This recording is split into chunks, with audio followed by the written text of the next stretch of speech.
This is Unit 8, Lesson 1 of our calculus class. Unit 8 is called Differential Equations and Slope Fields. This is our last unit we're going to talk about before the AP test. Lesson 1 is called Differential Equations. So we're going to jump into this. What we're going to learn this lesson is what is a differential equation and how to algebraically manipulate it. So a couple words up front. One, when we think of differential equations, we're basically in our third big idea of calculus. The first one was limits and continuity. The second big idea is derivatives. This third and final big idea is integrals. And so integrals, we're basically revisiting all of our derivative concepts, but we're going in the reverse process. So when we talked about u substitution, we're basically doing chain rule backwards. And so now when we talk about differential equations, at this point in the game, we can think of this as doing implicit differentiation backwards.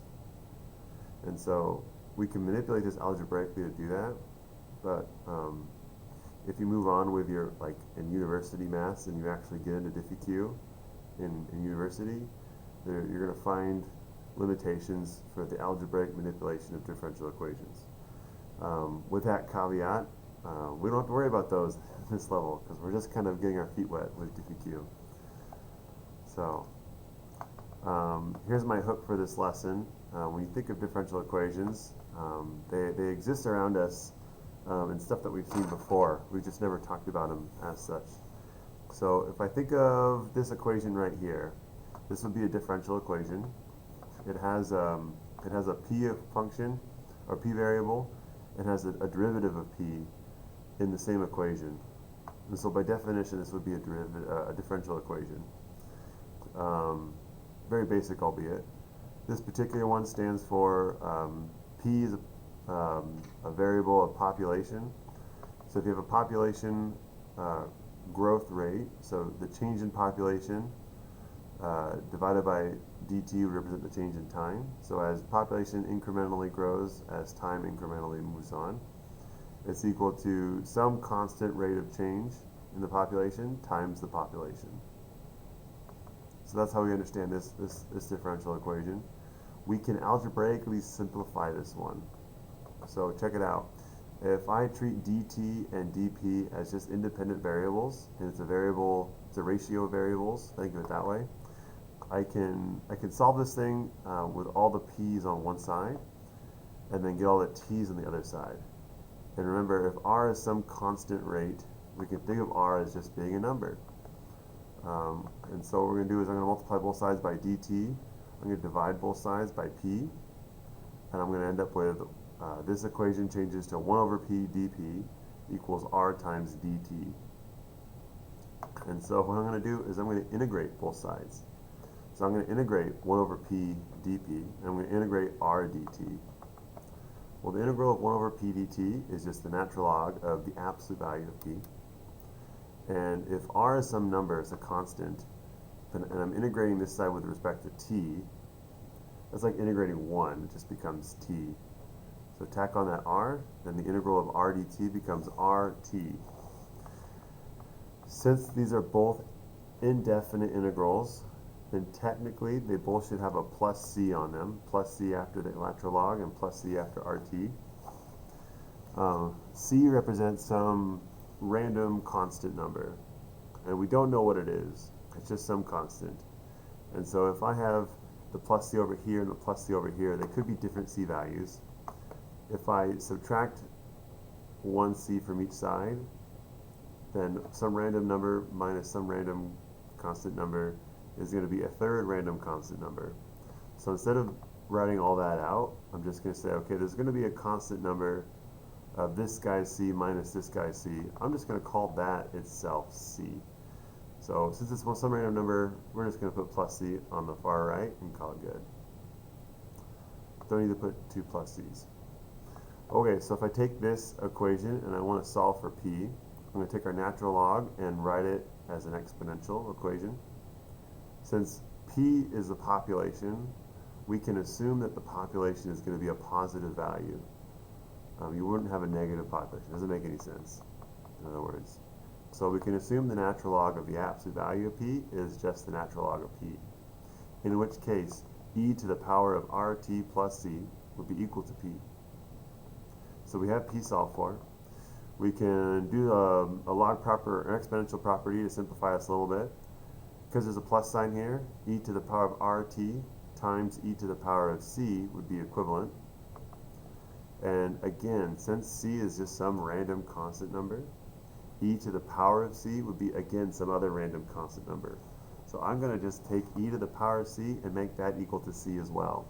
And again, c is just some random constant number. So we get c times ert, or e to the power of rt, is equal to the population. Or e to the power of the rate times the time interval is equal to the population. And this formula should bring flashbacks of grade 8 or 9. In the States, I think we talked about this in grade 8. That's just like the formula for continuous growth, the 8-part formula.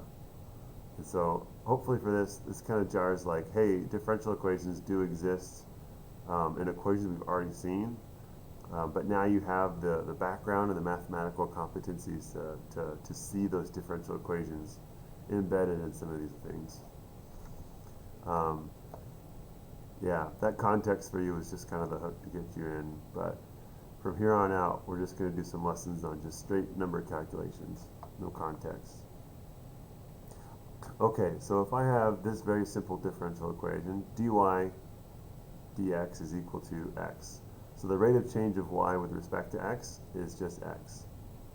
I can rearrange this differential equation, treating dy and dx as independent or separate variables.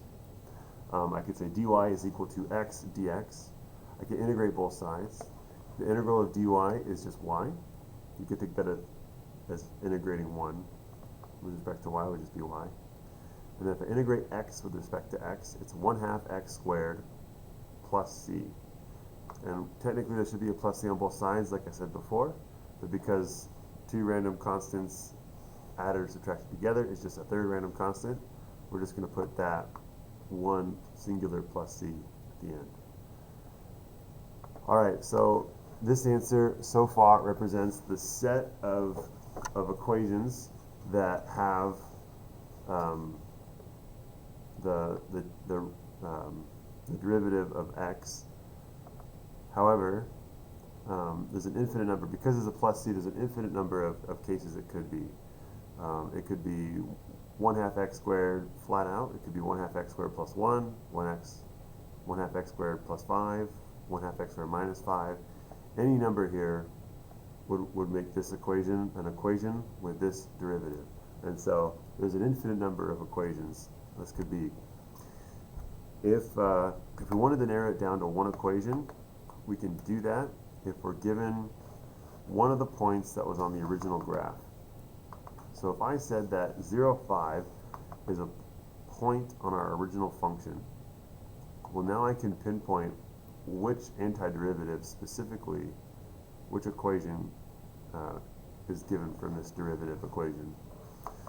And so if 0, 5 is a point on our original function curve, then I can say 0, 5 is our initial condition. And so if y of 0 is equal to 5, then we can say, okay, I'm going to take this antiderivative, I'm going to plug in 0 for x, I'm going to plug in 5 for y, and I get the equation 5 equals 1/2 times 0 squared plus c. And now I have an equation in terms of just the variable c, or just the letter c, not a variable. And I can solve that for c. C would be 5. If 0, 5 is the initial condition, then c has to be 5. And then our singular answer equation has to be y equals 1/2 x squared plus 5. And so, to recap that, if we're given the derivative equation, we can find the set of antiderivatives, which isn't a unique equation, it's an infinite number of equations. But if I'm also given the initial condition, I can pinpoint the exact singular equation. Okay, so let's look at some more complicated examples that will look more like your homework assignment. So the derivative equation is equal to x plus 6 divided by y squared. If I solve the y's on the left and the x's on the right, I can integrate both sides, and we'll get this equation right here, plus c. I'm told that f of 4 is equal to 3. So our initial condition is 4, 3 is a point on our original function. So I can plug in 3 for y and 4 for each of the x's, and I can solve this equation for c. And then I can rewrite our equation. Instead of plus c, it would be minus 23. And now, because the question asks us for the particular solution y equals f of x, I want to write this as a function, which means basically we're going to solve for y. And that's just what we're going to do. So if I have this equation, just straight up algebra manipulation, multiply everything through by 3, and then take the third root of both sides, and we'll get y equals the third root of this trinomial. Alright, this next example is one trick that's unique to this example the last example didn't have. But we'll walk through the whole procedure again, just like the last one. So our derivative equation is right here. If I solve for y's on the left and x's on the right, I can integrate each side, and we get this integral equation right, or this antiderivative with a plus c. If f of negative 1 equals 2, then our initial condition is negative 1, positive 2 is a point on our function. So we'll plug in 2 for y and negative 1 for our x's, and then we can solve for c. c is 11. We could rewrite our equation. Instead of plus c, we'll put plus 11. Okay, so now here's where it gets different from the last example. If I want to solve for y, eventually we get a y squared, so I'm going to square root both sides. Now remember, if you square root something, there's two solutions for square root. There's a positive version and a negative version. In the last example, we did a cube root, and cube root, you can get a negative out of that. But now that we're doing square root, you can't get a negative out of square root. A negative times a negative can be a positive. So we got to account for that fact by putting plus or minus the square root of our trinomial. Now, our final answer is just going to be the positive version, not the negative version. And the reason is because our context, and in this case our context is the initial condition, our function says that if I put in negative 1, my answer is going to be a positive answer. Positive 2 is the answer. So that tells me that our function has to spit out a positive 2. So if I put a negative 1 here, this is all going to equal 4, if you can believe that. The square root of 4 is just 2. Or negative 2, because of the plus or minus. Since our answer is only the positive 2, then our function we're working with is just the positive version of this square root.